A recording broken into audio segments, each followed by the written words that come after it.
She felt the melodies in her hands. Luo Lanqing realized that the melodies produce peak premonitions. The immortal sword heard this tune and is immediately startled. After listening for a while, its injury is almost healed. It did not expect Chen Pingan to also know premonitions and thought the artifacts are all there for his tunes. It believes that as long as it stays, it would become a divine artifact, so it decides not to leave and become the strongest artifact. The broom is enraged by the sword's mutterings and scolded it to shut up and stand aside. The sword could only quiver in terror, obeying Big Brother's command. Su Ling cheerfully claps and compliments Chen Pingan, making him happy. Luo Lanqing feels her strength and discovers she advances by so much with just a song. Murong Shui also got stronger and learns she did not understand yet how powerful the senior is. The girls sincerely bowed at him for his grace, but their gesture puzzles him, because he did not remember giving them any food. Right then, a hint of bashfulness appeared on Luo Lanqing's face. She says she could not repay for the great kindness, but she stammered on her words. He expects what she would say and waves his hand, telling her he has no need for her body. Eventually, Luo Lanqing could only walk away in depression. She scolded herself for thinking an immortal would want a lowly mortal like her. Right now, Chen Pingan is carefully analyzing the situation. He admitted he is too handsome, so the girls kept offering their bodies to him. In the forest, Luo Lanqing kept on crying after her first confession has been rejected, so Murong Shui comforts her, saying the senior is immortal and it is normal for him to look down on them. Sensing the subtle meaning in her words, Luo Lanqing asks if she confesses too, but Murong Shui hurriedly denies it and reasons she is not so shameful to say such things. Right then, Luo Lanqing reaches for her sleeve. She brought out a sound crystal she bought from an auction and reveals she had recorded the song on it. Murong Shui praises her brilliance and suggests finding a place to listen to the song again. Later, powerful tunes are emitted from the recording stone, and the girls are diligently meditating beside it. Murong Shui breaks through again, and she could not help but exclaim they could become an immortal faster if they keep on listening to the tune. Luo Lanqing is also amazed and decides they would break through in one fell swoop. But this time, the sound crystal emitted a dazzling light. Luo Lanqing hurriedly threw it away, and at the next moment, it exploded with a loud boom. The black smoke lingered and flooded the area, and their clothes are immediately torn apart. Luo Lanqing discovers the residue is corroding their clothes. This time, both of their gorgeous appearances turn to ruin. In another place, Luo Xiaojie snorts and mutters he is one of the 3 great geniuses in the kingdom, so the girls could not get away. He opens his hand and the princess's location is revealed. After staring for a while, he wonders why the girls are staying in the same area for a long time. Suddenly, he was shocked because their location and his tracking technique disappeared. Right then, the girls in tattered clothes sneakily ran behind him. Murong Shui steps on a tree branch and it snaps. Luo Xiaojie hears the sound, and as he turned around, he immediately noticed both of them. With a surprised expression, he asks them when did they arrive. Murong Shui quickly points at him, demanding he turns around as she threatened to kill him. His face reddened and then noticed both of the girls' strengths has improved a lot. As they climb the stairs in a panic, Luo Xiaojie believes their strength increased in the place they stayed for a long time, so he resolves to go there and see for himself. Later, he arrives outside Chen Pingan's courtyard. Stepping inside, he mutters the place is not a big deal. But right then, the entities in the courtyard gleamed with powerful radiance. The surge of energy pounced at him and Luo Xiaojie immediately defended himself. However, he was quickly brought to his knees. He wonders what monsters would be so powerful that their aura could make him feel like he is being buried alive. But after a moment, he licked his lips, thinking it feels so good. Seeing the excited face, the chicken was instantly dumbfounded. The broom on the side even wonders if the man had some kind of fetish. In the forest nearby, Chen Pingan and little Su Ling just finished gathering some medicine, and since they dug a lot of yams, he decides to make snacks for the little girl later, instantly making her happy. As they arrive at the gate, he was confused to see Luo Xiaojie kneeling at the entrance. He wonders if he just trips over something. He asks Luo Xiaojie if he is okay. After Chen Pingan helps him to stand up, he notices that the suppression stopped at once and realized the man in front of him is the courtyard's owner. But when he raises his head to look, his eyes immediately flared up. He quickly fell to his knees again, pays his respect, and asks forgiveness for trespassing in the senior's yard by accident. With narrowed eyes, Chen Pingan asks if he is a relative of the Murong family, and since they visit him often, the mistake should not be taken to heart. Luo Xiaojia's eyes sparkled. He is sure Morong Shui did not mention him, but the senior knows his information just after a glance, making his deduction ability terrifying. Chen Pingan wonders if a kidney deficiency is a family-inherited disease, since everyone in the Morong family who came to his courtyard sweat a lot. Su Ling then appears on the side and tells Chen Pingan she would go in first. Seeing the little girl, Luo Xiaojia is horrified once more. Walking away, the girl hummed in disdain at Luo Xiaojia. He is instantly terrified and greets the little girl as his senior, prompting Chen Pingan to get irritated. He grabs Luo Xiaojia's hand. After helping him to his feet, he tells Luo Xiaojia not to overwork since his body is weak and he should also maintain a balance between cultivation and rest. Observing he is unstable, Chen Pingan further suggests not to kneel for too long, saying there is not always a golden coin under a man's feet. Luo Xiaojia cups his fist and thought of Chen Pingan's words, and believes it is the senior giving some advice and clues to his problem. Although he is one of the 3 geniuses of the royal city, and his strength is similar to the other 2, he always has been suppressed by them. The most important difference is he did not have a martial art to support his body, and thinking about it, he discovers the senior is guiding him. Golden energy starts to whirl around his chest. It expands outwards as he concentrated, filling his body with mysterious ki. On the side, Chen Pingan is startled by the man's unusual moves. In the next second, he flew into the air with gusts of wind surging all over his feet. Chen Pingan is in awe of the powerful display of martial arts.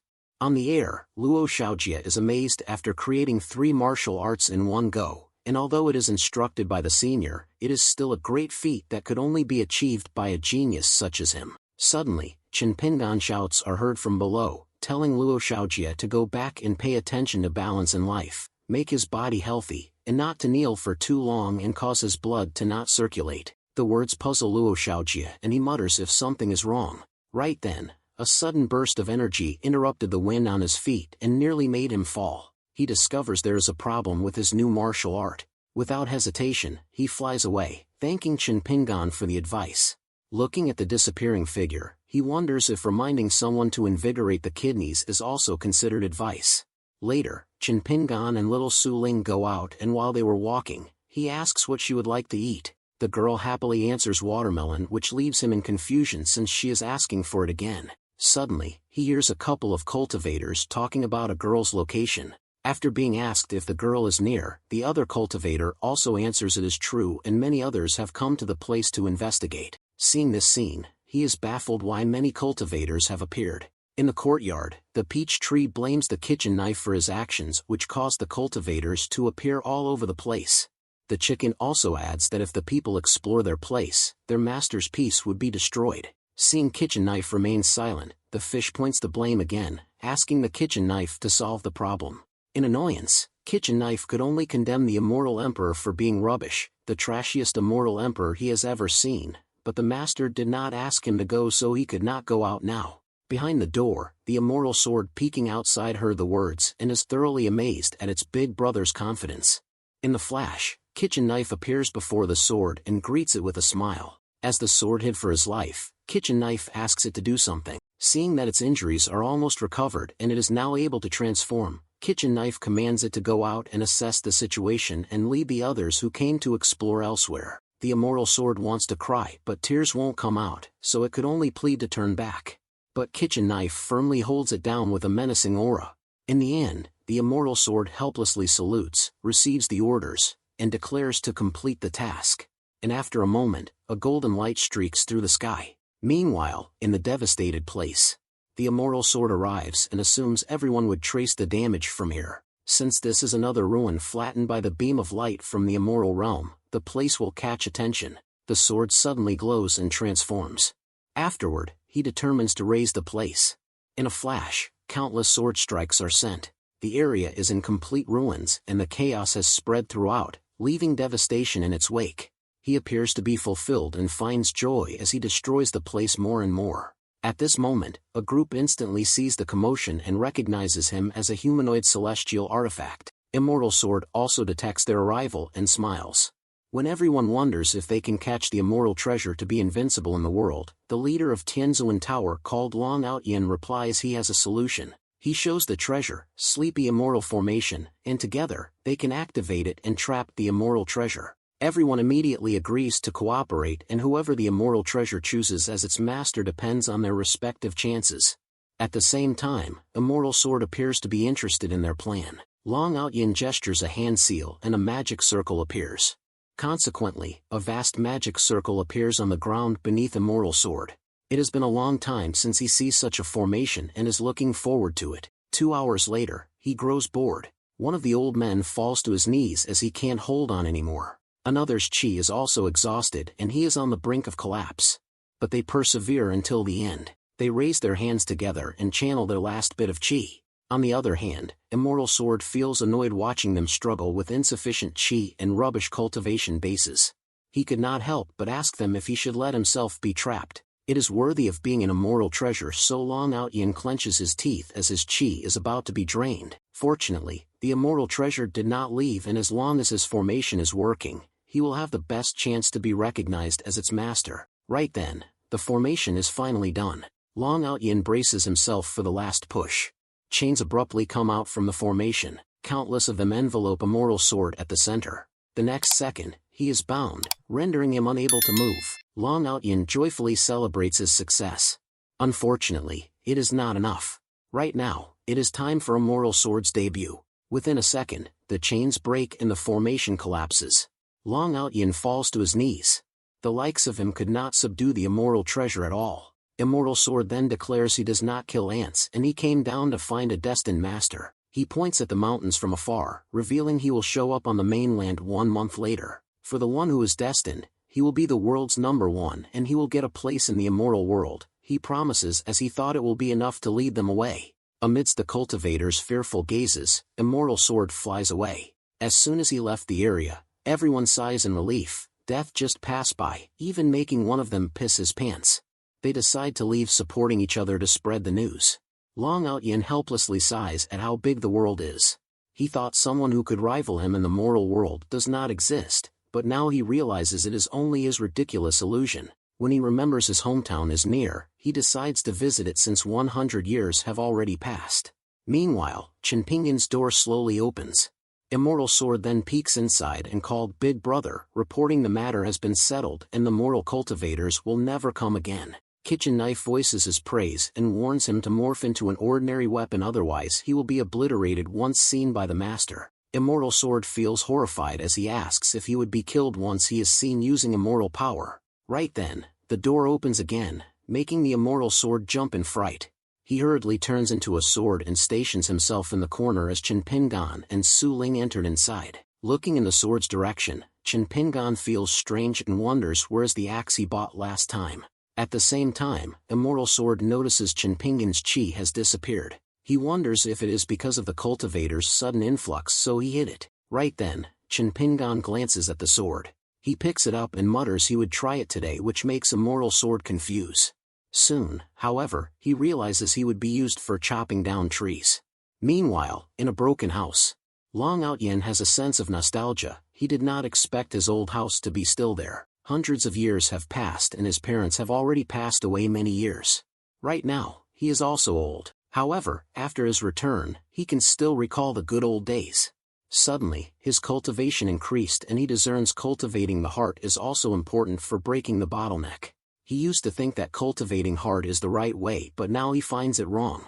After a moment, he walks away, saying he does not belong in the place anymore. He then pauses and softly bids his parents goodbye. At this moment, he is determined to fulfill his promise to them back then, to become the strongest on the continent. Later, Long Out Yin hears someone's soft grunts. Before his eyes, Chen Pingan chops a huge tree with a single slash.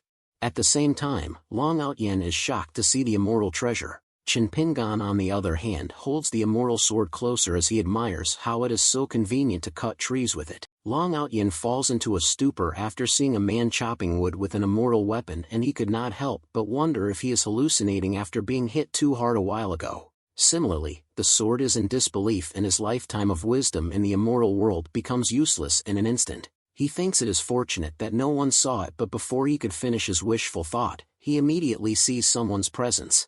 His anger erupts as he sends a wisp of energy to attack Long Out Yin. Consequently, the man falls in his butt and figures out that what he sees is not an illusion. Chen Pingan then sees him. He throws the sword as he approaches the old man with worry and asks if he is okay. Instead of answering, Long Out-yen is shocked to see the sword being tossed away. He stands and asks why he is using such a weapon to chop wood, so Chinpingan answers it is useless and now it is not. In the end, Long Out-yen falls into his but again, he is shocked beyond belief. After Chinpingan picks up the last wood, he invites Long Out-yen to his house to sit down for a while. However, his eyes are on the immortal weapon. Although the person before him has some sense, he did not have the slightest level of cultivation and appears to be a fool who treats an immortal weapon as an ordinary tool. Long Out-yen feels confused and wonders if the immortal weapon recognizes him as its master. If that is so, he is baffled why it is not angry despite being used to chop wood. Right then, Chinpingan exhales as he tightened the rope on his firewood. Afterward, he points at the sword and asks Long Out-yen to retrieve it. He expresses uncertainty and asks if it is okay. Chinpingan smiles and replies it is alright, telling him to be careful not to get cut. However, Long Out-yen believes getting cut is not the problem. He feels he will be killed once he touches it. After a moment, he decides to hold it since it is an immortal weapon. He grabs it by the hilt, considering no one would decline such a request. Immortal Sword instantly erupted in anger, preparing to slash Long Out-yen's neck. He closes his eyes as he desperately pleads for his life and reasons its master has requested it. Right then, Chinpingan's light cough is heard and the sword immediately calms down, stunning Long Out-yen. Chinpingan then says his throat is dry after working for half the day. Afterward, he turns around, telling Long Out-yen to follow him. Looking at his figure, Long Out-yen could not believe he can make an immortal weapon obedient and is curious about who he is. In Chinpingan's courtyard, the immortal sword is left alone with piles of wood. On the other hand, Chinpingan invites Long Out-yen to his house as he excuses for its shabbiness. However, Long Out-yen is instantly taken aback and his eyes widen in astonishment. With a respectful bow, he immediately cups his fist and introduced himself as Long Out-yen. When he thought of it, the immortal sword is the most useless existence compared with the courtyard, and it appears to him that Chinpingan is cultivating his mind, since if he is just a mortal, then Long Out-yen will be worse than an ant. At that moment, Chinpingan grumbles why he is called senior when a while ago he is a young man, so he approaches, telling him not to be polite, and at the same time, he assumes Long Out-yen is a cultivator and asks if he knows the Morong Palace. As soon as he heard the words, Long Out-yen is filled with amazement. The founder of his Tianzuan Tower comes from the Morong Palace, but he knows he ascended thousands of years ago. When he thought that Chinpingan has figured out he is the current leader of the Tianzuan Tower, Long Out-yen exclaims in admiration. However, Chinpingan shows no concern and believes acting as such is the case for those related to the Morong family. Chinpingan then calls for little Su Ling, so she pokes her head out and shows an excited expression at her brother's return. She also greets Long Out-yen and addresses him as grandpa, making the old man stupefied. The girl is so cute but also so strong. Meanwhile, Chinpingan asks for the watermelon, but the girl did not want to share it, so he pats her head and he tells her not to be selfish. She glares at Long Out-yen as she invites him to come in. Upon seeing little Su Ling's undisguised hatred, he starts to think twice if he should enter. He could only think of a compromise. It is getting late, so Long Out-yen reasons he would leave first since he has something important to do, which makes Chinpingan perplexed. Long Out-yen cups his fist and emphasizes the urgency once more. So Chinpingan did not force him to stay and instead asks for a treasure that can lower the temperature. Long Out-yen replies he has one and claims it might not be a treasure in front of the senior's eyes. However, as long as it can cool down the temperature, Chinpingan is fine with it, so he asks if it is for sale, but Long Out-yen replies it is of little use and he will bring it tomorrow for the senior. Chinpingan is pleased and invites Long Out-yen to a meal again. However, little Su Ling's fierce glares frighten him. Flustered, he hastily waves his hands and states he has something important to do. Without hesitation, he takes his leave and flies away. Su Ling appears delighted for sending the old man, while Chinpingan is surprised as to what matter is so important. The day passes and the next morning comes. Chinpingan opens his eyes to Su Ling's wake-up call. However, it is so early and he begs her to let him sleep a little more. The little girl pouts and states his promise to buy a dress for her. Having remembered the task, he decides to leave his bed and go with her. While they walk away, the immortal sword is excited upon their departure. He is tired of keeping his disguise all the time. Right then, he notices some unfamiliar energies. Above the sky, another small group of cultivators has arrived. It appears that his yesterday's treatment of them is not enough. Thinking he should make his big brother satisfied, he flies away, saying he will be back. The kitchen knife notices something is not right. It appears to him that the situation is unusual. Meanwhile, in the sight of destruction, Immortal Sword finds it strange since he feels the newcomers but he sees no one around. Right then, someone reveals he can smell a familiar scent in the mortal world. Immortal Sword is shocked to see the other party. Unpleasant memories resurface in his mind. The face of his attacker is the same as the one before him. It is a man with the golden plume immortal artifact. While Immortal Sword is somewhat at a loss, the man expresses his greetings. He then realizes, he is from the Blood Moon sect. With so many mortal worlds, he believes it is impossible to find his exact position so quickly. Upon being asked how he did it, the man reveals Immortal Sword has his chi and dantian marked early on. As long as he uses chi, he can be traced through spells, so concedes it is because of his yesterday's blow that leaked the energy. He underestimated their degree of desiring him, so he determines to run away. But his plan is seen through as the man draws out a talisman. He gestures a hand seal and activates the Imperial Imprisoning Array. A golden beam flashes from the sky, entrapping Immortal Sword within. He falls to the ground and his knees turn numb. It is the same familiar array customized to overpower him. If it is not for the sealing array to hinder his chi, trash like the man before him and the trashy sect behind him could not have done anything to him. The man laughs and retorts that despite being trash he can make an Immortal Sword powerless, unable to resist, making surrender the only option. Immortal Sword shows his pity for the ignorant garbage as he reveals that there is a mortal in the world far superior to anyone. The man feels surprised and questions the meaning behind his words. So Immortal Sword confirms it with a smile. He has never seen the strength of anyone close to Chinpingan. Even if he can't reach their level, he feels it is already a luxury to follow them. Immortal Sword forces himself to stand. He arrogantly postures and insults the man as just a scum on the ground, not good to be called rubbish at all. The man's expression twists in annoyance and gestures a hand seal. The sky twinkles with brilliance. Afterward, a beam of light descended upon Immortal Sword. It is the skill called Hour of Judgment. It pierces through his chest, causing him to spit a mouthful of blood. As expected, he discovers he is still not qualified since the senior would have intervened by now if they want to save him. He knows the big brothers are unable to leave the yard because of the restriction. It appears to him that his end is about to come. Meanwhile, the peach tree emphasizes they can't go out with the master's orders, but that is something he knows already. Leaving the yard without permission won't just turn them into immortal but will also completely destroy them, so the chicken convinces Kitchen Knife not to be reckless. However, despite knowing the consequences, it is he who sent Immortal Sword. So even if he dies, Kitchen Knife resolves to save him. A moment later, a twinkle of red light can be seen in the sky above the ruined place.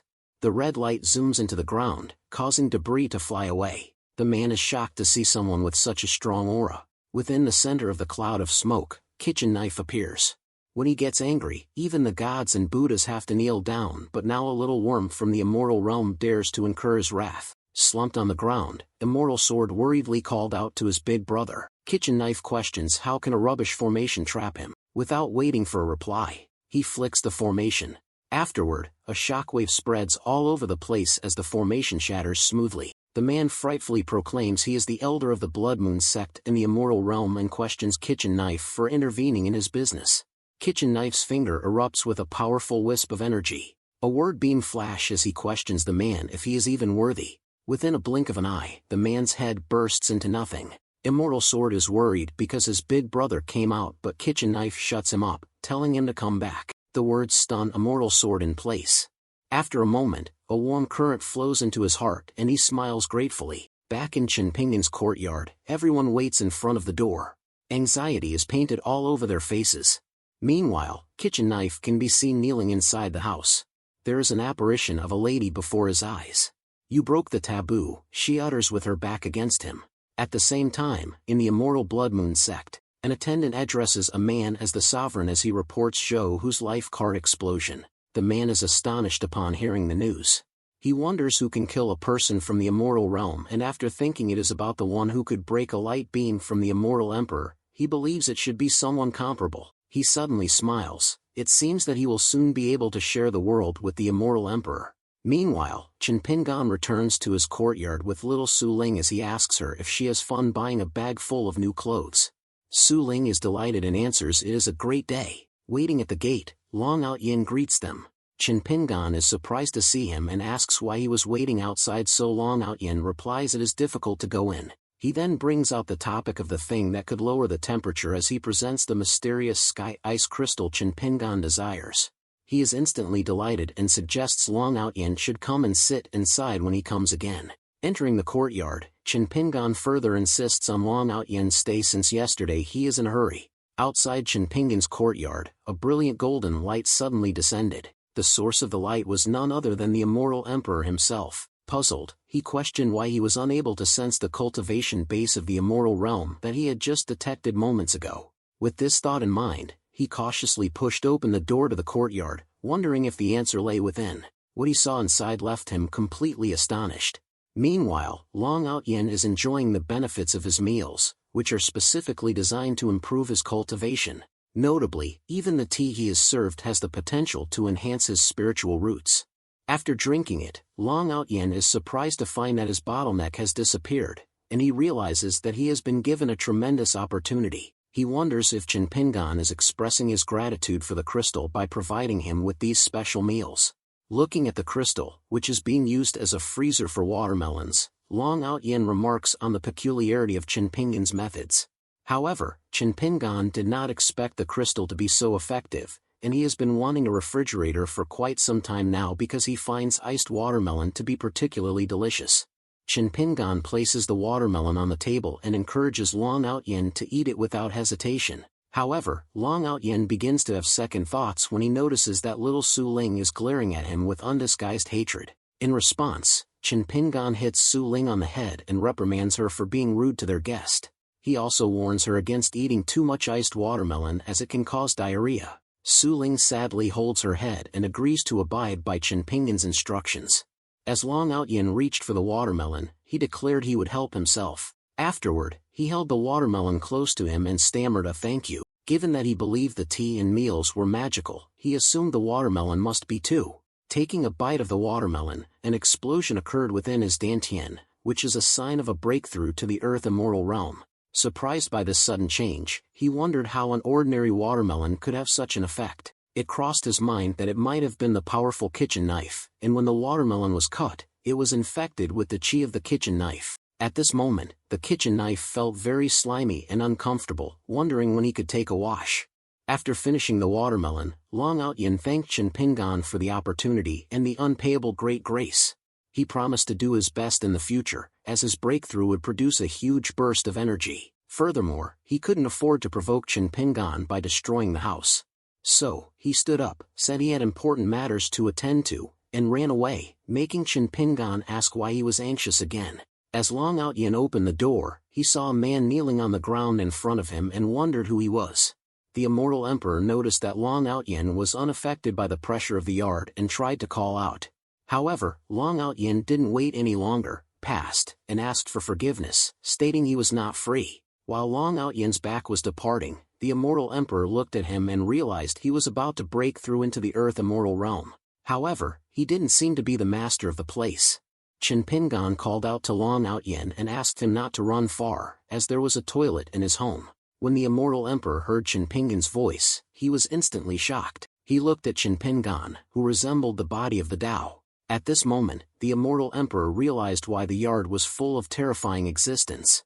As it turned out, he had accidentally broken into the treasured land of an expert. However, he wondered why such an expert would be in the mortal world. Surprised, Qin Pingan asked the immortal emperor why he had stumbled into the yard, wondering if it was because the threshold of the home was too high. In disbelief, the immortal emperor saw the Taoist rhythms of the immortal emperor on Qin Pingan. He wondered if he was in a game of chess involving hundreds of millions of lives, where people were the chess pieces, and the world was the chessboard.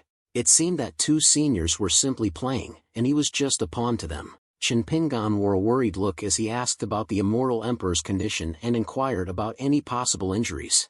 He also expressed his intention to change the threshold later. Since the immortal emperor was wearing luxurious clothing, Qin Pingan believed he was a powerful person and did not want to provoke him. The immortal emperor introduced himself as Xia Sui and Kowtow, which shocked Qin Pingan since he was also a cultivator. When Qin Pingan heard the name Sui, he found it familiar and asked if the immortal emperor was looking for Su Ling. The immortal emperor, in turn, asked if Su Ling was inside. Although hesitant at first, Chin Pingan eventually thought that he should give in since he assumed that the father had come to the door, and he did not want to be perceived as a kidnapper. Firstly, he helped the immortal emperor to get up. Subsequently, they enter the house.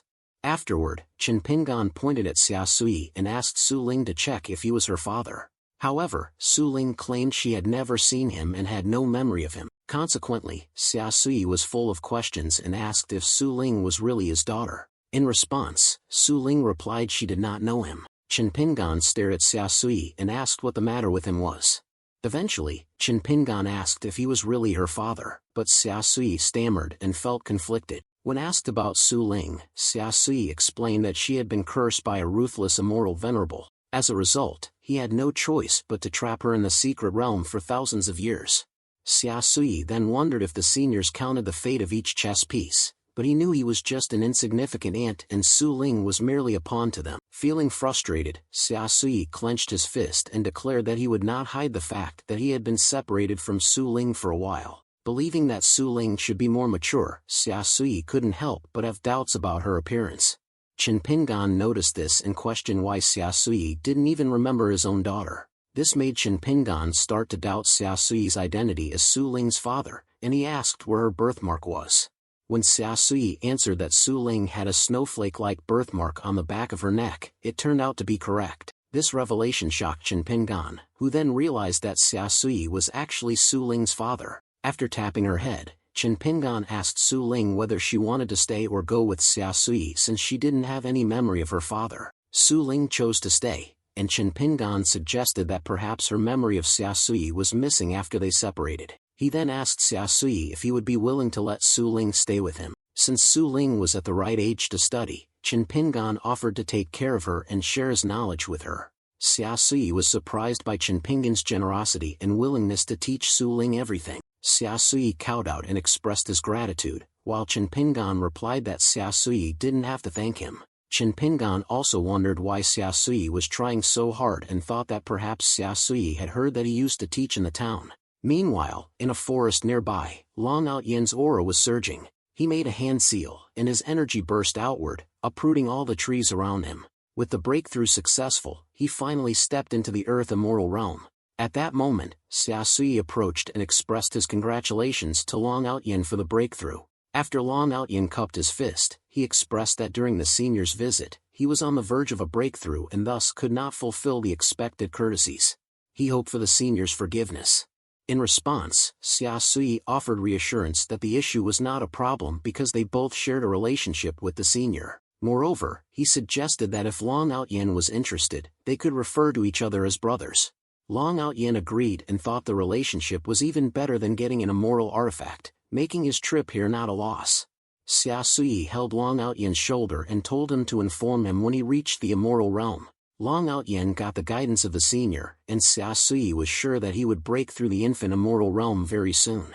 Xia Sui gave Long Out Yin a token as their meeting proof so he could go to any big city or clan when he shows it, or he could directly come to the Immortal Empire to meet him. Long Out Yin introduced himself and asked Xia Sui's name. Xia Sui introduced himself and added that everyone in the immortal realm calls him the Immortal Emperor. Long Out Yin commented that Xia Sui's name was good and even repeated his compliment twice. However, he suddenly snapped when he realized Xia Sui was the Immortal Emperor. Later, Xia Sui returned to the Immortal Realm and was still in disbelief as he could now see his daughter with Chin Pingan's help. Even though he was only allowed to visit once a month, he praised Chin Pingan for being a good person. Right then, Xiao Zhao, the sovereign of the Blood Moon sect, appeared. Upon his arrival, he kowtowed as a greeting, prompting Xia Sui to ask what had happened, as he couldn't believe that Xiao Zhao had actually come. In response, Xiao Zhao replied that he wondered if the Immortal Emperor had found Fairy Su Ling. Nevertheless, Xia Sui walked away, leaving Xiao Zhao behind. He answered that he had not found her yet, causing Xiao Zhao to exclaim in surprise. Despite his shock, he offered to send help and declared that she must be found. However, Xia Sui sent him flying and sternly told him to get out. After Xiao Zhao crashed into a pillar, producing cracks all over it, Xia Sui reminded him that from today onwards, if he dared to come to his residence again, he would be killed on sight. In addition, Xia Sui emphasized that it didn't matter if Xiao Zhao was looking for immortal weapons or whatever, but if he found someone from his clan dared to go down to the moral world, he would destroy his whole clan. When Xiaosui was kneeling in Shinpingan's yard, he felt the breath of the golden plume, a moral artifact. Fortunately, the senior did not blame him for it. Nevertheless, Xiao Zhao should be dreaming if he thought he could share the world with Xiaosui. Meanwhile, in the mortal world, specifically in the central city of Light Shushan Immortal Academy, there was a commotion as a Confucian sage talent arrived. As everyone scrambled to get into position, a man entered the room and ordered them to keep quiet. Despite the presence of the Confucian sage talent, the man, who was the Shushan Immortal Academy dean,